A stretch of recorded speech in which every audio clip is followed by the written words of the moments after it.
لله رب العالمين والصلاة والسلام على سيد الأنبياء والمرسلين أما بعد. بسم الله الرحمن الرحيم. سبح اسم ربك الأعلى الذي خلق فسوى. صدق الله العظيم. السلام علیکم ورحمۃ اللہ وبرکاتہ. معزز خواتین و حضرات، آج کی ہماری کلاس کا جو عنوان ہے سورہ اعلیٰ کی آخری آیتیں ہیں. جیسا کہ اس سے پہلے ذکر کیا گیا کہ اعلیٰ کے معنی بلند، بالا، برتر کے ہیں، اور اس صورت کی ابتدا ہی اللہ تعالیٰ نے اس ترغیب سے جس میں تسبیح ہو، تحمید ہو، اللہ کی حمد و ثنا کثرت سے بیان کیا جائے، ان الفاظ کے ساتھ اللہ تعالیٰ نے ابتدا فرمائی کہ سبح اسم ربک الاعلی کہہ کر اپنے اس پروردگار کے نام کی تسبیح بیان کریں جو برتر و بالا ہے. دراصل خطاب تو اس صورت کے اندر سب سے پہلے آپ علیہ الصلاۃ والسلام سے ہے، لیکن آپ کے واسطے سے پوری امت کو ہے. دوسری آیت میں اللہ تعالیٰ نے فرمایا کہ پاک ہے وہ ذات جس نے پیدا بھی کیا اور مناسب انداز میں، ٹھیک انداز میں ہر چیز کو قائم کیا. تیسری آیت میں اللہ نے فرمایا والذی قدر فہدی، کہ جس نے تقدیر بھی بنائی اور پھر راہ دکھائی. قدر تقدیر یعنی کسی چیز کو ایک اندازے کے ساتھ بنانا. انا کل شیء خلقناہ بقدر، اور اسی سے تقدیر کا بھی لفظ ہے. اور ایک تقدیر کا ایک معنی وہ ہے کہ جس کو ہم اردو کے اندر بھی استعمال کرتے ہیں، یعنی کسی کی قسمت ہے، تقدیر ہے، نصیب ہے. تو اللہ تعالیٰ نے اس آیت کے اندر اس طرف بھی اشارہ فرمایا کہ وہی ذات ہے جو تقدیروں کو بھی بناتی ہے اور پھر ان کو راستہ بھی دکھاتی ہے. والذی اخرج المرعى، اور وہی ذات ہے کہ جس نے نباتات کو، کھیتیوں کو، سبزوں کو اگایا، نکالا. فجعلہ غثاء احوا، اور پھر ان کا انجام یہ ہوا کہ وہ ایک وقت ایسا بھی آئے گا کہ وہ سیاہ کوڑے کی طرح، یعنی ناقابل استعمال بن جاتا ہے وہ. اور اس آیت میں اللہ تعالیٰ نے یہ اشارہ کیا تھا کہ جیسا کہ کوئی کھیتی، سبزی، بالکل اس کی ابتدا ہری بھری کوپل سے ہوتی ہے، اور پھر ایک زمانہ شباب کا ہوتا ہے، عروج کا ہوتا ہے، اور پھر اس کے بعد ایک زمانہ ہوتا ہے اس کی انتہا کا، اس کے زوال کا، اس کے ختم ہونے کا. تو ایسے ہی انسان کے جو بالکل بے یار و مددگار، کمزور اور ضعیفی کی حالت میں پیدا ہوتا ہے، اور پھر اللہ تعالیٰ اس کو پروان چڑھاتے ہیں اور اس میں قوت اور توانائی کو ڈالتے ہیں، اس کی شباب کا، اس کی جوانی کا زمانہ. اور پھر ایک وقت ایسا بھی آتا ہے کہ بڑھاپے کی طرف اور اس کی زندگی کے عمر کے غروب کی طرف وہ جانا شروع کرتا ہے، جیسا کہ کھیتیوں کا حال ہوتا ہے. تو گویا انسان ان دنیا کی چیزوں سے نمونہ اور عبرت حاصل کرے کہ ہماری زندگی بھی ہمیشہ ایک حالت پہ نہیں ہوتی، بلکہ وہ زوال کی طرف، غروب کی طرف، انتہا کی طرف آنے والی ہے. آج جو آیتیں ہماری، وہ 6ویں آیت ہے سنقرئک فلا تنسى الا ما شاء اللہ. سنقرئک، قرأ یقرأ کے معنی آتے ہیں پڑھنا، اور اقرأ یقرئ کے معنی آتے ہیں پڑھانا. سنقرئک، یہ جو سین ہے یہ فیوچر کے لیے آتا، مستقبل کے لیے استعمال ہوتا. دو لفظ ہیں عربی گرامر کے اندر، ایک ہے سین اور ایک ہے سوفا، کہ دو لفظ یہ کسی چیز کے فیوچر میں مستقبل میں بتانے کے لیے آتے ہیں. تو سنقرئ کا کہ ہم آپ کو پڑھائیں گے. فلا تنسا، نسیہ ینسا کے معنی آتے ہیں بھولنا. فلا تنسا آپ نہیں بھولو گے. دراصل یہ آیت کریمہ اس پس منظر میں نازل ہوئی کہ جب وحی الہی آپ علیہ الصلوۃ والسلام پر اترتی تھی، قرآن پاک نازل ہوتا تھا، حضرت جبرائیل آپ کے پاس لے کر آتے تھے، تو آپ حضرت جبرائیل کے پڑھنے کے ساتھ ساتھ دہراتے تھے کہ کہیں ایسا نہ ہو کہ مجھ سے کوئی آیت، کوئی کلمہ، کوئی لفظ چھوٹ جائے. تو اس موقع پر اللہ تعالیٰ نے فرمایا کہ سنقرئ کا، آپ جلدی نہ کریں، ہم آپ کو پڑھائیں گے. فلا تنسا، اس طور پہ آپ کو پڑھائیں گے کہ آپ بھول نہ سکیں گے، یعنی آپ نہیں بھولیں گے. اور سورہ قیامہ کے اندر بھی اللہ تعالیٰ نے اسی کو فرمایا، ان علینا جمعہ و قرآن، کہ ہماری ذمہ داری ہے قرآن پاک کو آپ کے لیے جمع کر دینا اور آپ سے پڑھانا. اس لیے آپ کو جلدی کرنے کی ضرورت نہیں ہے کہ آپ جبرائیل کے ساتھ ساتھ پڑھیں، بلکہ آپ سنیے اور پھر اللہ رب العزت اس کلام پاک کو آپ کے قلب اطہر کے اندر جما دیں گے. تو اس پس منظر میں یہ آیت اتری تھی، سنقرئ کا کہ ہم آپ کو پڑھائیں گے. فلا تنسا، کہ آپ نہیں بھولیں گے. چنانچہ 23 سال کے عرصے میں، 23 ایئرس کے اندر، سارا قرآن پاک وقتاً فوقتاً، کبھی جنگ کے میدانوں میں، کبھی مینا، کبھی مزدلفہ، اور کبھی وادی اور گھاٹیوں میں، کبھی پہاڑی اور پتھریلی زمین میں، مختلف مواقع پر قرآن پاک کی آیتیں اترتی رہی، اور آپ علیہ الصلوۃ والسلام اس کو محفوظ کرتے رہے، اور سارا قرآن اللہ تعالیٰ نے آپ کے لیے جمع دیا، محفوظ کر دیا. فلا تنسا، لہذا آپ نہیں بھولیں گے. اور یہی وہ کلام ہے کہ آپ علیہ الصلوۃ والسلام رمضان کے موقع پر قرآن پاک کا دور سنایا کرتے تھے حضرت جبرائیل علیہ السلام کو. اور اسی قرآن پاک کو ابی بن کعب رضی اللہ عنہ سے سنا کرتے تھے، اور مختلف صحابہ اکرام سے آپ کلام پاک سنتے تھے. حالانکہ آپ پر قرآن نازل ہوا ہے، لیکن آپ دیگر اصحاب سے بھی قرآن پاک سنا کرتے تھے.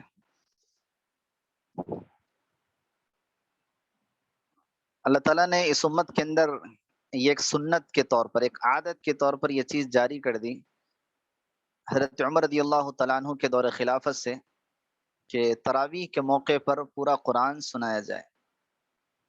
چنانچہ اس نعمت کی وجہ سے لاکھوں حفاظ قرآن پاک کو سناتے ہیں، اور پھر قرآن پاک کا سنانا ہر سال پابندی کے ساتھ ان کے لیے قلب میں حفاظت کا ایک ذریعہ ہے. اگر نہ سناتے، اس کو چھوڑ دیا جاتا تو بھول جاتے. اس لیے روایت میں ہے کہ قرآن پاک، عبداللہ بن مسعود رضی اللہ عنہ کی روایت ہے کہ ایسا ہے جیسا کہ بندھا ہوا اونٹ ہوتا ہے، کہ اگر تم اونٹ کی رسیاں کھول دو گے تو وہ بھاگ جائے گا، پھر ملے گا نہیں.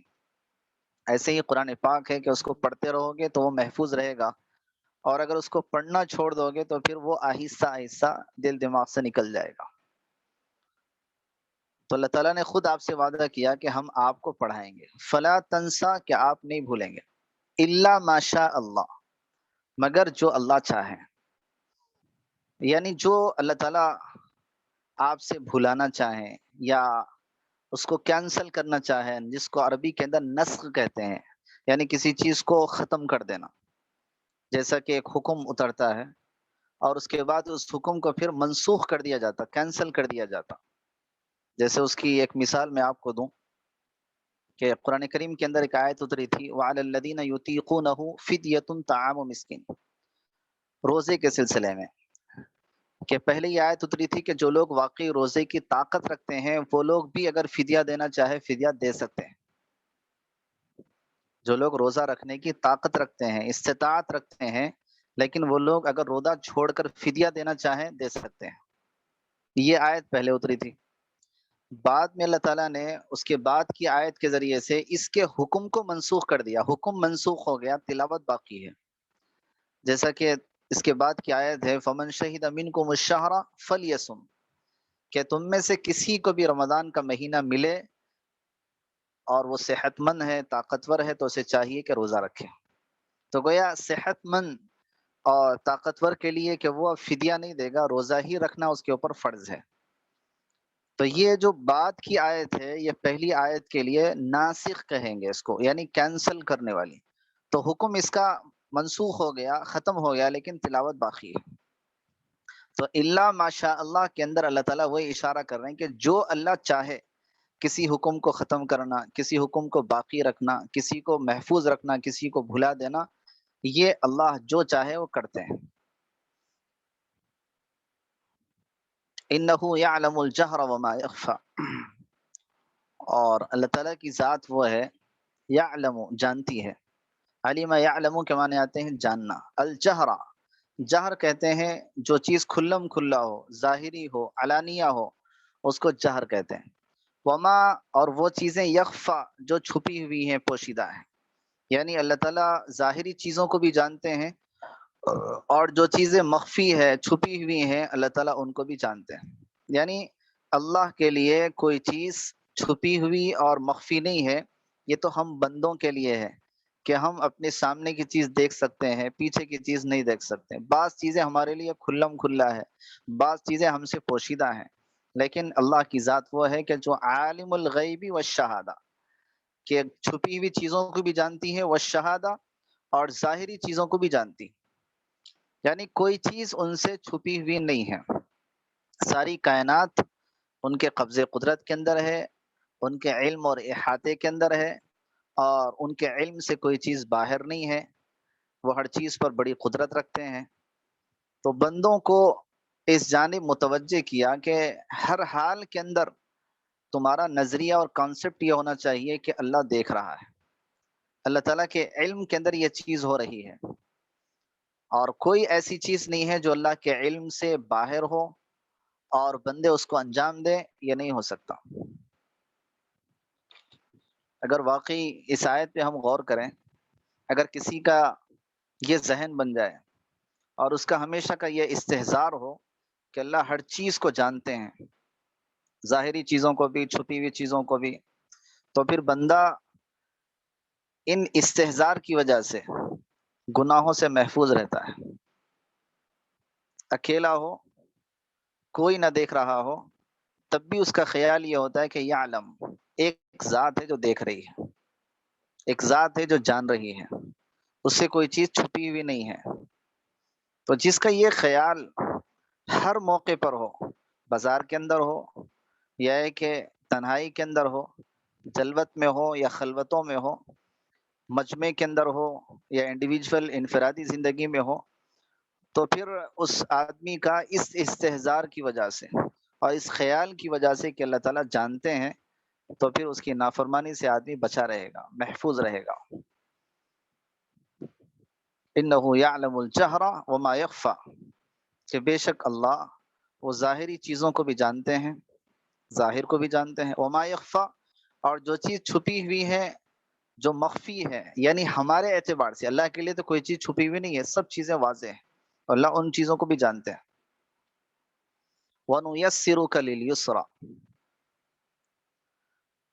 یسا یُیسِّرُ تیسیر کے معنی آتے ہیں آسان کرنا، نُیسِّرُ ہم آسان کرتے ہیں، کا کہتے ہیں آپ کو، یعنی ہم آپ کے لیے سہولت کریں گے، ہم آپ کے لیے آسان کر دیں گے، لِلْيُسْرَى، یسرا کو، یسرا کس کو کہتے ہیں؟ یسرا کہتے ہیں آسان طریقہ، اور علماء نے فرمایا کہ یہاں پر یسرا سے مراد شریعت مطہرہ یعنی پاکیزہ شریعت، جو اللہ تعالیٰ نے انسانوں کے لیے آسان کر دی، کہ ہر قسم کا انسان، چاہے وہ امیر ہو، غریب ہو، حاکم ہو، محکوم ہو، مرد ہو، عورت ہو، صحت مند ہو، بیمار ہو، مجبور و لاچار ہو، یا طاقتور اور قدرت والا ہو، کسی بھی رنگ کا ہو، کہیں بھی بسنے والا ہو، ہر آدمی اس دنیا کے اندر اللہ تعالیٰ کی دی ہوئی شریعت پر آسانی کے ساتھ عمل کر سکتا ہے، اس لیے کہ اللہ کے نبی نے فرمایا کہ الدین یسر، کہ دین جو ہے وہ آسان ہے۔ دین کے اندر اللہ تعالیٰ نے یعنی انسانوں کے مزاج کی، انسانوں کے فطرت کی اللہ نے رعایت رکھی ہے۔ لا یکلف اللہ نفسا الا وسعها، اللہ نے اتنا ہی مکلف بنایا جتنا کہ اس کی گنجائش ہے۔ کوئی آدمی بیمار ہے تو اس کو اللہ تعالیٰ نے یہ مکلف نہیں بنایا کہ وہ زمین پہ سجدہ نہیں کر سکتا، وہ اپنے پیر فولڈ نہیں کر سکتا اپنی بیماری کی وجہ سے، تو اللہ نے اسی کا مکلف بنایا کہ وہ بیٹھ کے پڑھے۔ کوئی آدمی ایسا ہے کہ جو اپنی شدید جو ہے علالت کی وجہ سے، بخار کی وجہ سے پانی میں ہاتھ نہیں ڈال سکتا، تو اللہ نے اس کو اتنا ہی مکلف بنایا کہ وہ تیمم کر کے نماز پڑھ لے۔ تو دین و شریعت کو اگر دیکھا جائے تو اللہ تعالیٰ نے اتنا آسان کیا کہ کوئی غریب ہے تو اللہ نے اس کا مکلف نہیں بنایا کہ وہ زکوٰۃ دے۔ کوئی صاحب حیثیت اور صاحب استطاعت نہیں ہے تو اللہ نے اس کو مکلف ہی نہیں بنایا کہ وہ حج کرے۔ تو حج کا، زکوٰۃ کا، یہ وہ احکام ہے جو ان کے لیے اللہ نے مکلف بنایا ہے جو واقعی اس کی حیثیت اور استطاعت رکھتے ہوں۔ کوئی آدمی سفر میں ہے، کوئی آدمی بیمار ہے تو اللہ تعالیٰ نے اس کو مکلف نہیں بنایا کہ وہ روزہ رکھے، اس کو اللہ نے رخصت دی ہے کہ وہ چاہے روزہ چھوڑ دے، بعد میں اس کی جو ہے قضا کر لیں۔ تو نیسرو کا کہیں گے کہ ہم آپ کے لیے آسان کرتے ہیں، لیلیسرا، آسان طریقے کو، یعنی ہم تمہیں آسان طریقے کی سہولت دیتے ہیں، اور وہ آسان طریقہ کیا ہے؟ شریعت مطہرہ ہے۔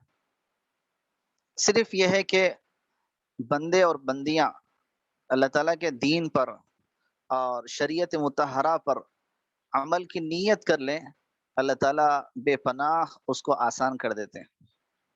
اور واقعی جیسے نماز کے بارے میں قرآن نے کہا وَإِنَّهَا لَكَبِيرَةٌ إِلَّا عَلَى الْخَاشِعِينَ، نماز ڈرنے والوں کے لیے تو بہت آسان ہے، خاشعین ڈرنے والے ہیں، لیکن جو اللہ سے نہیں ڈرتے ان کے لیے نماز بہت بھاری ہے، ان کے لیے نماز بہت بوجھ ہے۔ جیسا کہ منافقین ہے، اذا قاموا الی الصلاۃ قاموا کسالى، وہ نماز کے لیے کھڑے ہوتے ہیں تو سستی کے ساتھ کھڑے ہوتے ہیں کہ یہ کیا مصیبت ہے، آخر کب تک پڑھنا ہے۔ زکوٰۃ دیتے ہیں تو بوجھ سمجھ کے دیتے ہیں کہ آخر کب تک زکوٰۃ نکالنا ہے۔ سونا مہنگا ہو گیا، پریشانی بڑھ جائے گی کہ زکوٰۃ زیادہ نکلیں گی۔ حج مہنگا ہو گیا، آدمی پریشان ہو جائے گا کہ اب حج کر سکتے یا نہیں کر سکتے۔ تو یہ اللہ تعالیٰ نے آسانی رکھی ہے کہ تم جس کے مکلف ہو وہ آسانی کے ساتھ کر سکتے ہو، جس کے مکلف نہیں ہے اس کے بارے میں پوچھ بھی نہیں ہوگی، سوال بھی نہیں ہوگا۔ تو نیسرو کا ہم آپ کو آسان کر دیں گے، لیلیسرا، طریقہ آسان، یعنی آسان کر دیں گے آپ کے لیے شریعت پر چلنا، یہ ہے اصل میں مطلب۔ فذکر ان نفعت الذکریٰ، فذکر، آپ نصیحت کریے۔ اللہ کے نبی صلی اللہ علیہ وسلم کو خطاب ہے کہ آپ نصیحت کریے۔ ذکر یذکر، تذکیر کے معنی آتے ہیں نصیحت کرنا، سمجھانا۔ ان نفعت الذکریٰ، ان کے معنی آتے ہیں اگر، نفع، نفع ینفع کے معنی آتے ہیں نفع دینا، فائدہ دینا۔ ذکرہ، ذکرہ کہتے ہیں نصیحت کو۔ تو فذکر، آپ نصیحت کریے، ان نفعت الذکریٰ، اگر نصیحت فائدہ دے، اگر نصیحت نفع بخش ہو۔ دراصل مفسرین نے کہا کہ یہ آیت کریمہ جس میں اللہ تعالیٰ نے اپنے حبیب سیدنا محمد رسول اللہ صلی اللہ علیہ وسلم کو تسلی دی ہے، اس لیے کہ آپ لوگوں کو سمجھاتے تھے، اسلام کی دعوت دیتے تھے، قرآن پڑھ کے سناتے تھے، ان کو اسلام کی طرف راغب کرتے تھے۔ لیکن بعض مشرکین ایسے تھے، عتبہ، شیبہ، ابو جہل، ابو لہب، اور بھی ایسے کہ جن پہ مہر لگی ہوئی تھی کہ وہ اسلام قبول نہیں کریں گے۔ تو آپ علیہ الصلوۃ والسلام ان سے تھوڑا سا مایوس ہوتے تھے کہ یہ لوگ اتنا سمجھانے کے باوجود بھی نہیں آ رہے، اتنا ان کو بتانے کے بعد بھی اسلام کے قریب نہیں آ رہے۔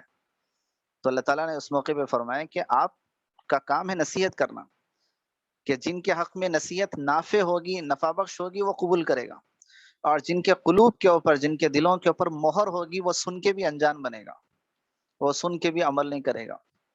جیسا کہ مشرکین مکہ تھے، سنتے تھے لیکن انسنی کرتے تھے، جس کو قرآن نے کہا لہم قلوب لا یفقہون بہا، ان کے پاس دل تو ہے لیکن سمجھتے نہیں ہیں، آذان لا یسمعون بہا، ان کے پاس کان تو ہے لیکن سنتے نہیں ہیں، یعنی ان کا استعمال ہی نہیں تھا ان کے پاس۔ تو اس سے علماء نے یہ نصیحت نکالی ہے کہ ہمارا کام اپنے ماتحتوں کو اور اپنے دوست احباب کو امر بالمعروف اور نہی عن المنکر کرتے رہنا، یعنی نیکی کا حکم اور برائی سے روکتے رہنا، یہ ہماری ذمہ داری۔ آدمی یہ نہ سمجھے کہ سامنے والا وہ آ ہی نہیں سکتا، اس کو ہدایت مل ہی نہیں سکتی، وہ توبہ کر ہی نہیں سکتا، لہذا سمجھا کہ کیا فائدہ، یہ ہمارا ذہن نہ ہو، یہ ہمارا کانسیپٹ نہ ہو، بلکہ ہم یہ سوچیں کہ ہدایت اللہ کے ہاتھ میں، ہمارا کام ہے سمجھانا۔ آج نہیں سمجھے گا کل سمجھے گا، کل نہیں سمجھے گا پرسوں سمجھے گا۔ قسمت میں ہدایت ہے، اللہ ہدایت سے نوازیں گے، ایمان دیں گے۔ اگر قسمت میں ہدایت نہیں ہے تو وہ خود ناکام ہو جائے گا، لیکن سمجھانے والا، نصیحت کرنے والا، اللہ تعالیٰ اس کے اجر کو، اس کی محنت کو ضائع نہیں کرتے۔ ان اللہ لا یضیع اجر المحسنین، اللہ نیکوکاروں کے اجر کو ضائع نہیں کرتے۔ اس لیے اپنے دست و نگر اور اپنے قریبی اور اپنے ملنے جلنے والوں کو خیر کی فہمائش کرنا، اچھائیوں کی باتیں بتانا، اچھائیوں کو شیئر کرنا، تاکہ ہو سکتا ہے کہ ہمارے شیئر کرنے سے اللہ تعالیٰ کسی کو توفیق دے دے اور اس کے کرنے کا ثواب بھی اللہ تعالیٰ ہم کو عطا فرمائیں گے۔ جیسا کہ حدیث میں ہے کہ من سن سنتا حسنا فلہ اجرھا واجر من عمل بھا، کہ کسی نے نیکی کی اور دوسروں کو بھی نیکی کی دعوت دی، تو سامنے والا جو نیکی کا عمل کرے گا اللہ تعالیٰ اس دعوت دینے والے کو، اس پھیلانے والے کو بھی اس کا اجر دیں گے۔ ایسے ہی گناہ کا معاملہ ہے، کسی نے گناہ کیا اور گناہ کی دعوت بھی کسی کو دی، تو یہ گناہ کرنے والے کو اس کے گناہ کا بھی نقصان ہے، اور دوسرا جو گناہ پہ چلے گا اس کا بھی نقصان اسی کو ملے گا۔ تو نصیحت کبھی بھی بیکار نہیں ہوتی، ضائع نہیں ہوتی، اللہ تعالیٰ کبھی نہ کبھی اس کو رنگ اور اس کو ہدایت کی شکل میں اللہ تعالیٰ عطا فرماتے ہیں۔ تو فذکر، آپ نصیحت کریے، ان نفعت ذکر، اگر نصیحت نفع بخش ہو، اگر نصیحت نفع دے۔ آگے کی آیت ہے 10ویں آیت، سیذکر من یخشی، اور اس آیت کریمہ کے اندر اللہ تعالیٰ نے پہلی آیت کو اور کھول کے بیان کر دیا کہ نصیحت کون قبول کرتا ہے۔ سیذکر، ذکر یذکر معنی آتے ہیں قبول کرنا، جیسا کہ ذکر یذکر تذکیر کے معنی، ایک معنی ہے نصیحت کرنا، ایسے ہی ایک معنی ہے نصیحت قبول کرنا۔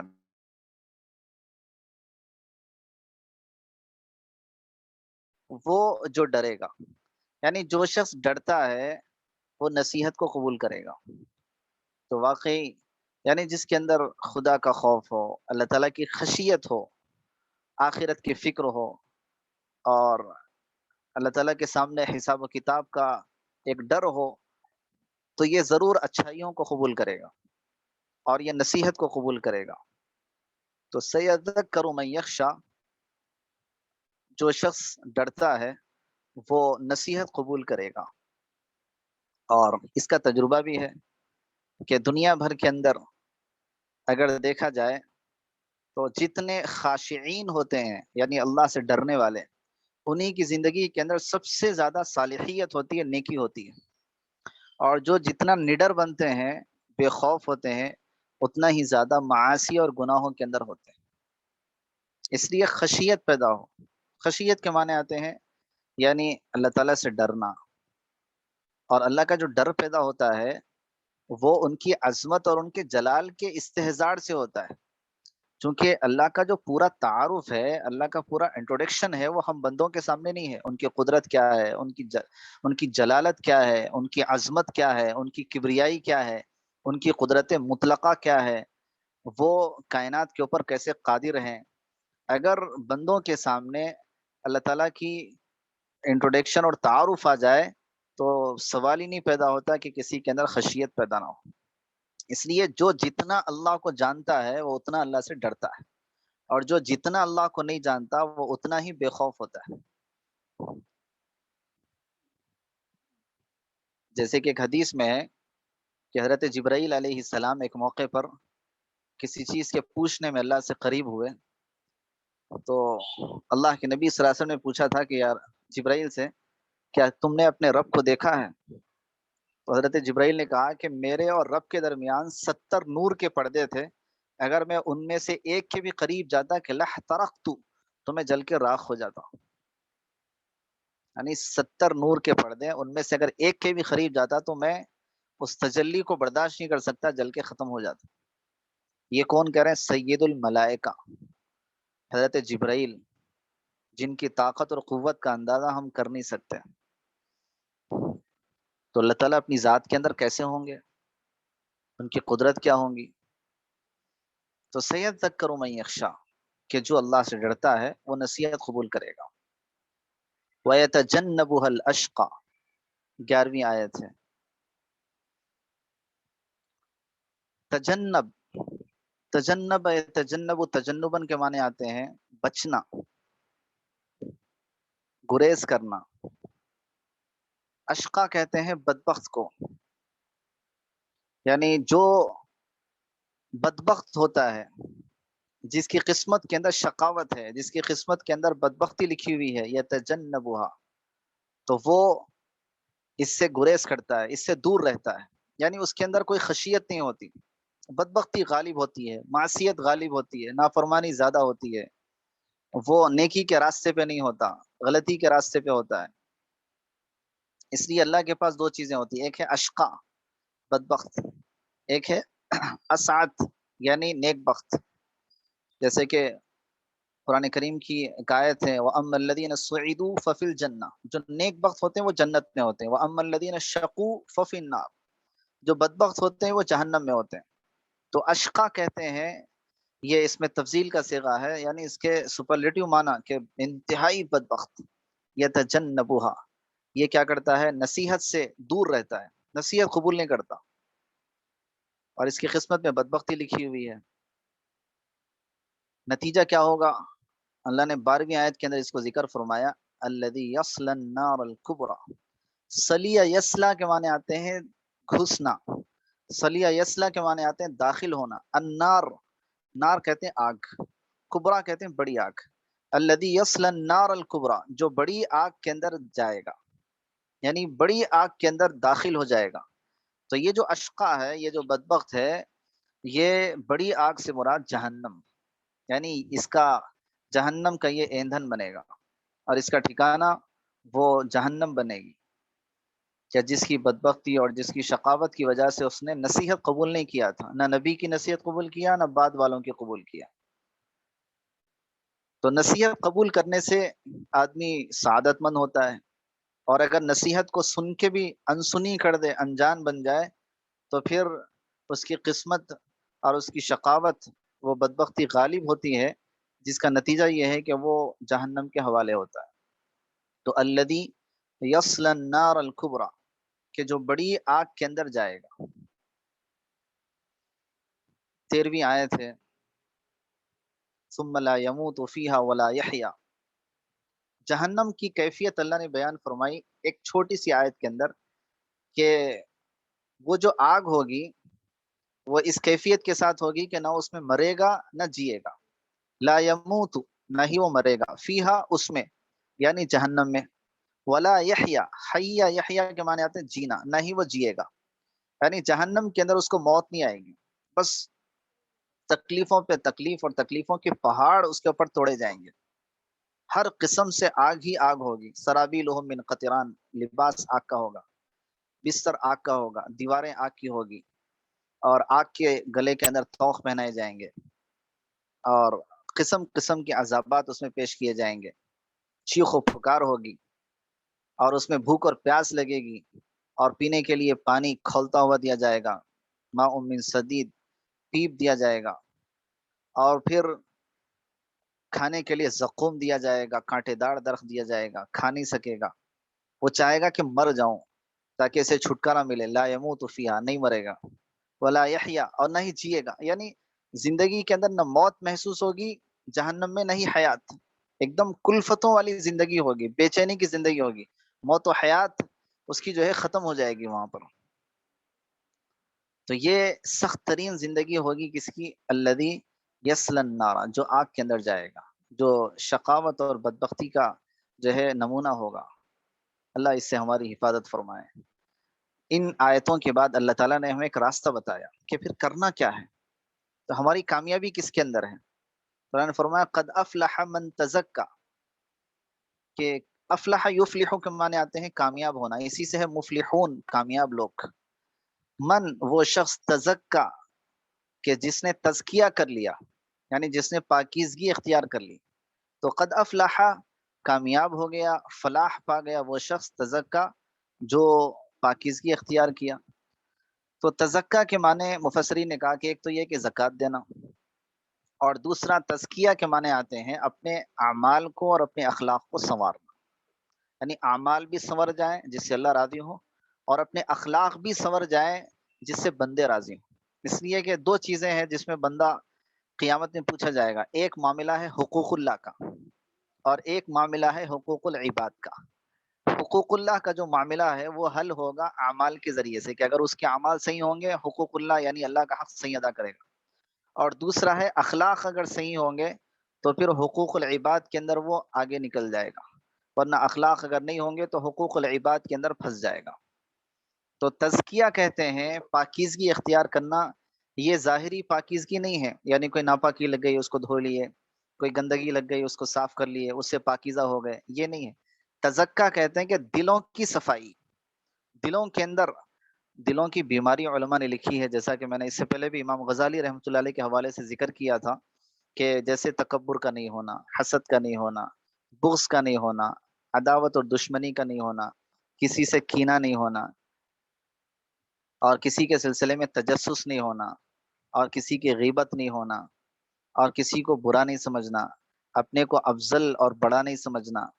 تو یہ جو روحانی اور اخلاقی بیماریاں ہیں اس کا تعلق آدمی کے دل سے ہے. یہ بیماریاں نظر نہیں آتی لیکن اس کے اپنے دل کے اندر پروان چڑھتی ہیں، بڑھتی رہتی ہیں. تو اللہ نے فرمایا کہ من تزکا، کہ جو تزکیہ اپنے دلوں کی صفائی کرتے ہیں، قد افلح، تو یہ کامیاب ہو جاتے ہیں. قد افلح من تزکا، تو کامیاب ہو گیا وہ شخص جس نے تزکیہ کر لیا، یعنی صاف ستھرا ہو گیا اپنے قلب و عمل کو. وذکر اسم ربہ فصلی، اور پھر اس نے اپنے رب کا نام لیا، فصلی، اور پھر نماز پڑھی. ذکر یذکر معنی آتے ہیں ذکر کرنا، یاد کرنا. اسم کے معنی آتے ہیں نام، رب بھی اپنے رب کا نام، یعنی اپنے رب کا نام لیا، اپنے رب کا نام اس نے یاد کیا. یعنی اس سے مراد یہ ہے کہ بعض علماء نے لکھا ہے کہ اس سے مراد تکبیر تحریمہ ہے، فصلی، پھر اس نے نماز پڑھی، یعنی اللہ اکبر کہہ کے نماز پڑھنا.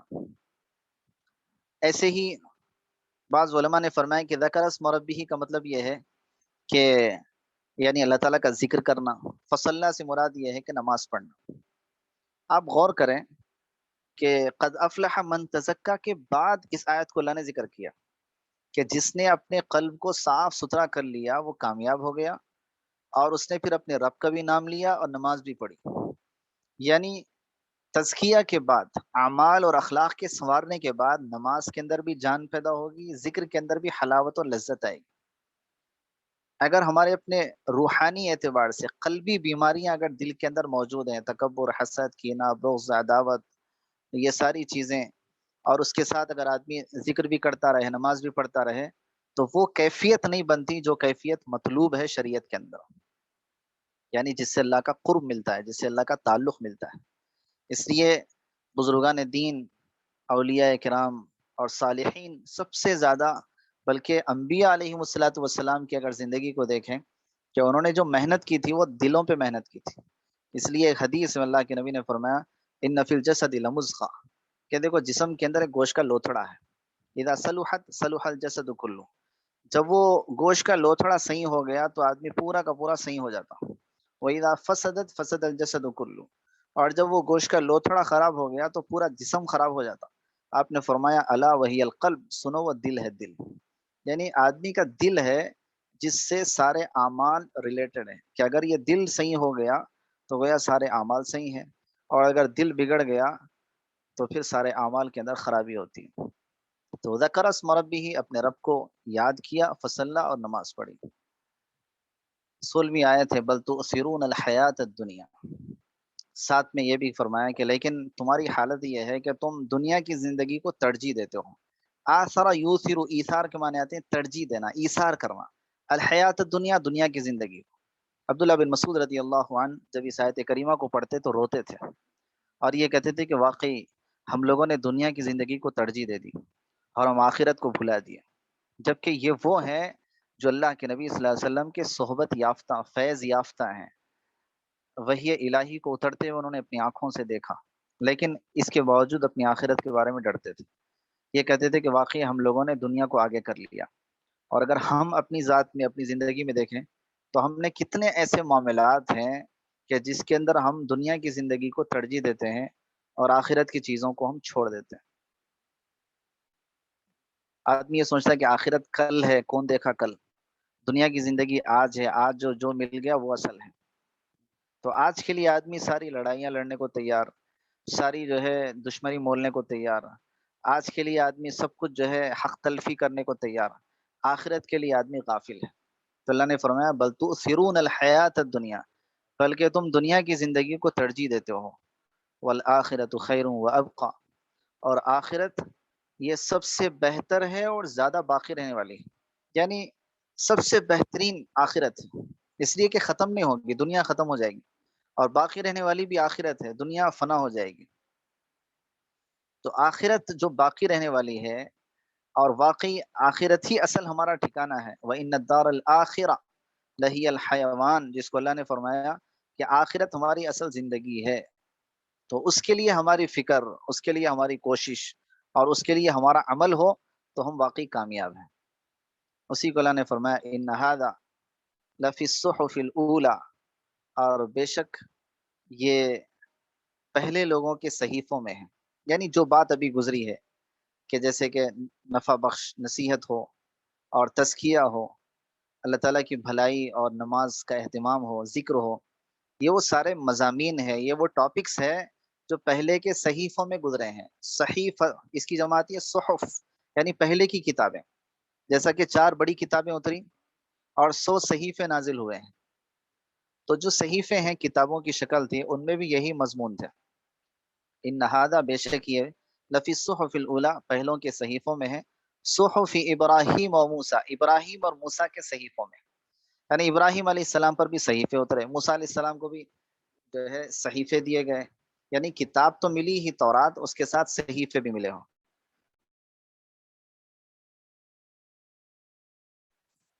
ابراہیم علیہ السلام کے صحیفوں کے اندر ابو ذر غفاری رضی اللہ عنہ کی ایک روایت ہے کہ عبرت کی مثالیں تھیں. جیسا کہ بادشاہوں سے خطاب تھا کہ تو اپنے اقتدار کے نشے کے اندر ہے اور اس دن سے غافل ہو گیا جو دن تجھے پہنچنا ہے. ایسے ہی انسانوں سے خطاب ہے کہ اپنی دنیاوی غرور کی زندگی چھوڑ کر آخرت کی زندگی اپنائیں. موسیٰ علیہ السلام کے صحیفوں میں تعجب کی باتیں تھیں. تعجب ہے اس آدمی کو کہ جس کو موت کا پتہ ہے اور پھر بھی وہ ہنستا ہے. تعجب ہے اس آدمی پر جس کو مرنا یقینی ہے اور پھر وہ اپنی دنیا کی زندگی سے جی لگاتا ہے. تو تعجب کی باتیں حضرت موسیٰ علیہ السلام کے صحیفوں میں تھی. یہ ابو ذر غفاری رضی اللہ عنہ کی روایت ہے. تو یہ وہ صحیفے ہیں جن کے اندر اللہ تعالیٰ نے نفع بخش نصیحتیں انسانوں کی ہدایت کے لیے ذکر کی تھی. اللہ تعالیٰ سے دعا ہے کہ اللہ تعالیٰ ہم سب کو قرآنی پیغام اور قرآنی نصیحت سے ہمارے دلوں کو آراستہ اور دلوں کو مزین کرنے کے اللہ ہمیں توفیق عطا فرمائے، اور قرآنی زندگی کے مطابق ہماری اپنی زندگی کو ڈھالنے کے اللہ ہمیں توفیق عطا فرمائے. اسی پر پھر ہم اپنے سورے کو اور آج کی کلاس کو انشاءاللہ اینڈ کریں گے. جزاک اللہ محترم. تو اس سے پہلے کہ میں سوال جواب کے لیے یا کلاس اینڈ کا میں اعلان کروں، ہم یہ کر لیں گے استاد محترم کی اجازت سے کہ ہم کلاس کو تھوڑا سا آگے بڑھا لیں گے، 7 بجے سے کر لیں گے کیونکہ عشاء ذرا پہلے ہو جا رہی. تو انشاءاللہ جی نیکسٹ جی کلاس ہم 7 بجے، کیا اجازت ہے محترم؟ مناسب ہے، مناسب، جی 7 الحمدللہ بجے سے انشاءاللہ کر لیں گے، اور اس کے ٹائمنگس وغیرہ آپ کو لنک کے ضرور وہ کر لیں گے. انشاءاللہ. میں سمجھتا ہوں ہمارے عشاء کا وقت بھی ہو چکا ہے، جی جی جی، تو ہم شاید کلاس کو یہیں پر اینڈ کر دیں گے ہم لوگ. مناسب اگر رہے گا، کسی کا اگر کچھ سوال ہو تو آپ ذہن میں رکھیں، نیکسٹ کلاس میں انشاءاللہ ہم اپنی پورا کر لیں گفتگو گے. کوشچن آنسر سے شروع کر سکتے ہیں. ضرور چلیے ضرور اسی کے انشاءاللہ. ساتھ میں اس کلاس کا اختتام کا اعلان کرتا ہوں. اللہ تعالیٰ سے جزاک دعا ہے اللہ. کہ تمام لوگوں کے حق میں. جی شکیل صاحب، ایک منٹ، شکیل صاحب کچھ ہاتھ ریز کریں. جی آپ کو میں انویٹ کیا. جی آپ بتائیے جلدی شکیل صاحب. السلام علیکم ورحمۃ اللہ وبرکاتہ. وعلیکم السلام محترم. وعلیکم السلام. جی محترم سے گزارش یہ ہے کہ اتنے اچھے پروگرام سے ہو رہا ہے، لیکن اگر اس کو تھوڑا سا کنڈنس کر کے اگر الگ سے ریکارڈنگ بھی کرے